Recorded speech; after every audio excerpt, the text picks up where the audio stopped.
Hello and welcome to the Demon Monologues. I am Christian Decker. I am the writer and director of this show. I'm so glad you can all be here.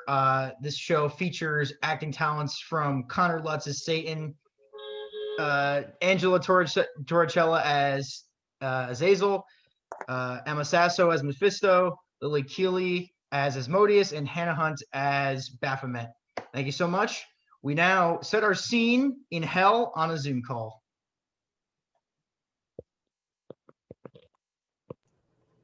Good evening, everyone. Glad you can make it in spite of everything going on. And by everything, I do mean COVID-666, a pandemic going on down here, which has nothing at all to do with the current pandemic that affects both the writer of this play and the people in the audience. Wait, what the fuck am I? Never mind. Nevertheless, I'm grateful that you could come share your progress, as you know I delight in the suffering of mortals, and it means a lot that you guys all made it here and really came through for me. I've just been so lonely lately. I mean, all I've got down here is the screaming soul of Judas Iscariot and those guys that killed Caesar to keep me company. And nah, I'm just fucking with you. I've been great. I do not know what Dante was smoking when he wrote Inferno. Hell is nothing like that. Anyway, yeah, let's get started. I'm excited. You're excited. Azazel, you have the floor first. Thank you, Satan. Always a pleasure to be in the company of one of the greats. That trick you pulled with the apple was just, mwah, always a classic. Come on. I am here this evening to talk about Chad Richardson. He's an American going to college at Harvard and kind of an insufferable prick, even by my standards. So yeah, this one was a lot of fun. Just to give you some background so you don't think I'm a total asshole, Chad's a business major. So yeah, I think I've said enough. The guy likes to tell everyone that he's an expert at the stock market, that he knows all the trends, but it's really just the passive income of the stocks that his dad bought him. He makes Rockefeller look like a saint. Now, I suppose I'm getting off track, but where I really got him is when I started making those Ben Shapiro owns videos come up on his YouTube recommended feed. Holy shit! When that wet ass pussy song came out, I made him go ballistic. It was a perfect storm.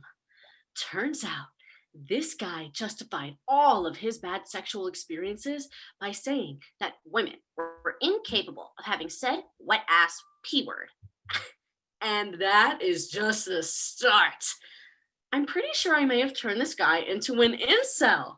You know, he started using the phrase based unironically and following all those right-wing accounts on Twitter. And if I'm not mistaken, he started going down that dark rabbit hole on Reddit, and we already know how much of a cesspool r/politics is, and it has just found a new member, huh? And as if that weren't great enough, he's listened to anything Dave Portnoy has put out within the last 5 years. So that's always a fun treat. I mean, I don't know what's better. This guy becoming a radical authoritarian right-winger party bro, or him becoming a Bitcoin miner that thinks that Alex Jones is going to help him destroy all the globalists and the lizard people. But the best part of all, I suppose, is that this guy's probably going to become a politician or something.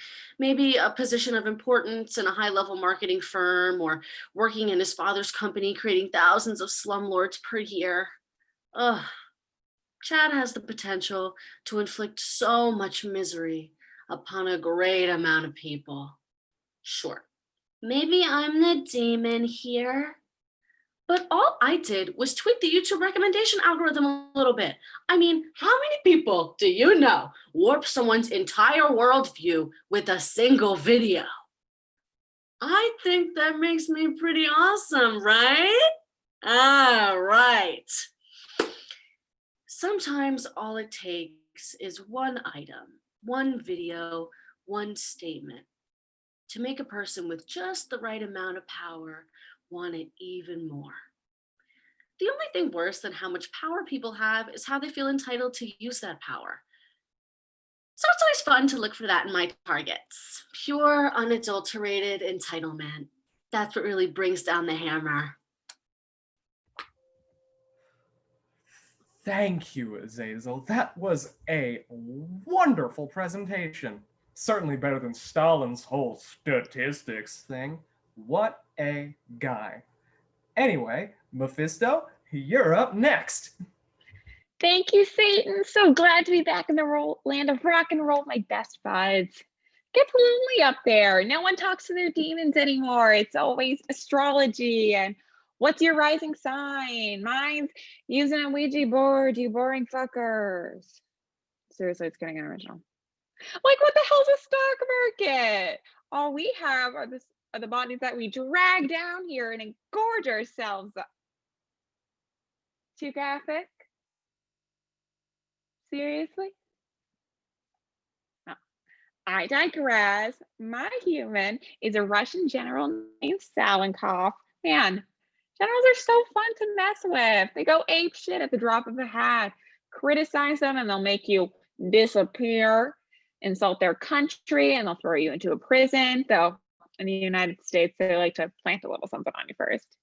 Sleep with their wives and they'll show outside of your house with an AK-47.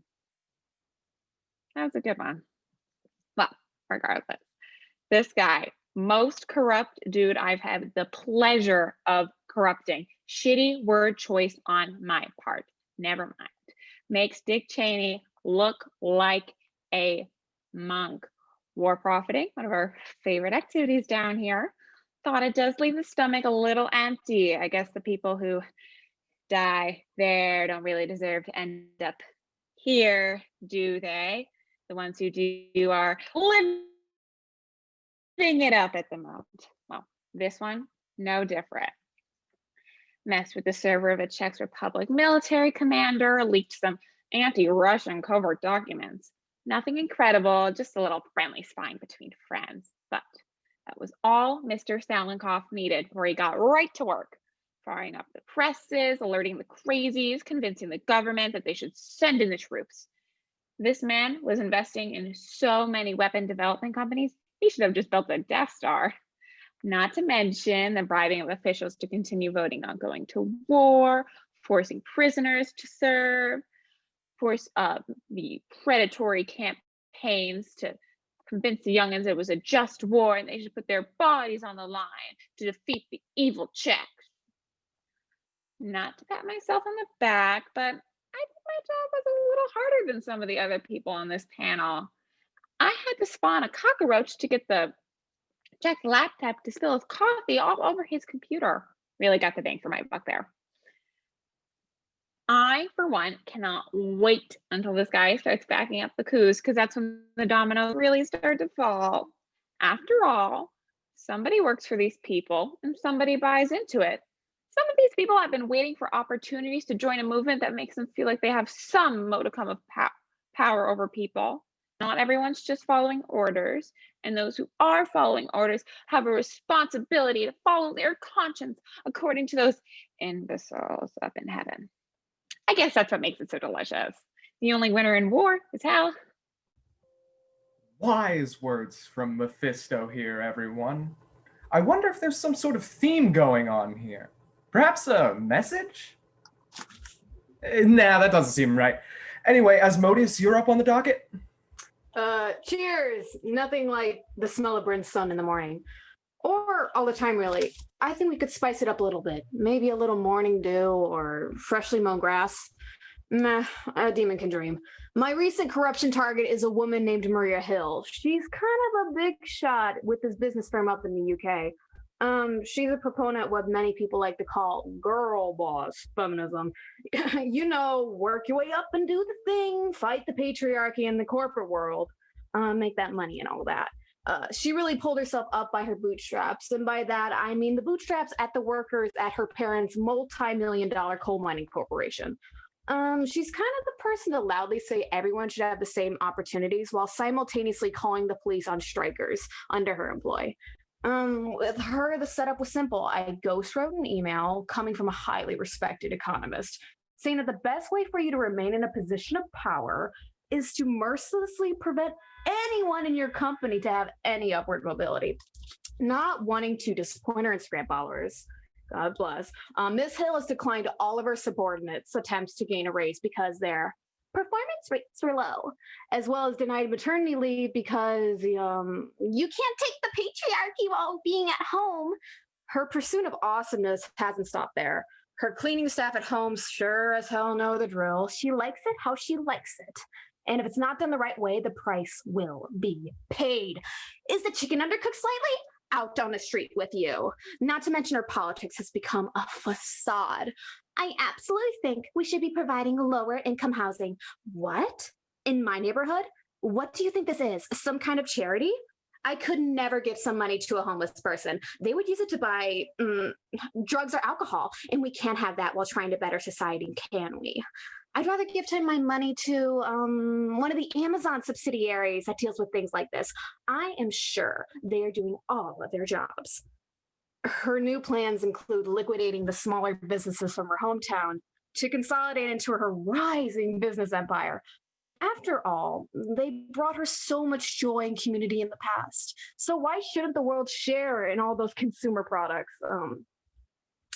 If there's one thing I've learned from all this experience, is that people in power will do anything they can to keep it and inflict a measure of pushback onto those who are just trying to get by. After all, that's what I do all the time. You ever hear of Nipper? That's what I thought. Yeah. Got rid of that dude a long time ago. Too slow, Nippy. Too slow. In my line of work, you find a lot of people who claim to care about others and their fellow man or whatever, but it's just to shield their actual intentions. They don't really want change. They want the illusion of it so they can keep on living with all the benefits and none of the negatives. It's kind of sad, really. Some people start off with the best of intentions. Who am I kidding? Of course they don't. They don't. Oh my God. Bunch of fucking grifters, really. Might as well look presentable and nice as they rob you blind. Makes an old demon proud. That kind of trickery is what we're best at. Indeed. Well spoken, Asmodeus. Anyway, it's getting late, and my favorite show, Lucifer, is on in 5 minutes. Sweet Christ. Last but not least, here's Baphomet. Glad to be closing out the night here for you all. I know what you're all thinking. I'm going to do my little bit and say that there's a feel-good message at the end of these talks for all you desperate humans out there. And truly, it's really nice. But I'm not going to do that because I live in hell and I exist solely to make your existence miserable. So many objects of manipulation. And it looks like I got the easiest out of everyone here tonight. I almost feel bad. It's everyone's favorite person to make fun of. I got a politician. Her name is Constance Greeley, and she's got as much business being in politics as I got being in heaven. Imagine coming out against climate change while taking millions in lobbying money from the fossil fuel industry. She's a big fan of family values and doesn't think that gay people should be able to adopt children. But as it turns out, she's a big fan of having affairs. So is her husband too, apparently. I mean, this is some prime stuff to work with here. How could it get worse, you might ask? Well, I might have leaked some evidence to her office that the British government was using agents disguised as ordinary citizens to spy on American households and the government. No, don't worry, I'm a big fan of the British. Margaret Thatcher and I go golfing on the weekends. It's lovely. Ever since then, Senator Greeley has been heavily pushing to introduce some fun new legislation, making it legal to plant bugs in everybody's home. Doesn't that sound great? So much fear and paranoia. It makes for great popcorn entertainment down here. Patriot Act Part 2, baby! My favorite part is that no one is probably gonna bat an eye because it's in the name of national security. Americans eat that shit up. They love their freedom until somebody poses a perceived threat to them. And who's going to stop them from trampling on others? Politicians like Senator Greeley? else. Most are just worried about their re-election chances. It's so easy to get them fired up about nothing, but when you really need them, they never really seem to be around. It's like Asmodeus said, some people pretend to want change without getting rid of any of the stuff that benefits them. This lady is going to go on to write a book about how she fought tooth and nail to get into politics, or write some expose that doesn't really help anybody, and it'll make her a ton of money. It's a fascinating case study, and one that I have had lots of fun with, especially when you can root out all the good ones from office. My, does that lobbying money come in handy? The best part is, who are you supposed to turn to when your leaders have failed? That's where we find the most suffering, the most neglect that brings the most souls down here. My advice to you mortals, if you'll even take it from a humble devil such as myself, is to be careful who you trust up there. You never really know who's pulling the strings. After all, is it really our fault? We might give you a reason, but you always seem to be quick to pull the trigger. Impressive presentation there, Baphomet. Well, I guess we are just about done here. I wish we could leave the audience with some semblance of hope. I mean, I feel like we've been kind of depressing between all the bad jokes. I don't know. Go Rams! All right, everybody. Thank you so much for watching. I hope you enjoyed the show. Enjoy everybody else's playwrights. Goodbye, everyone.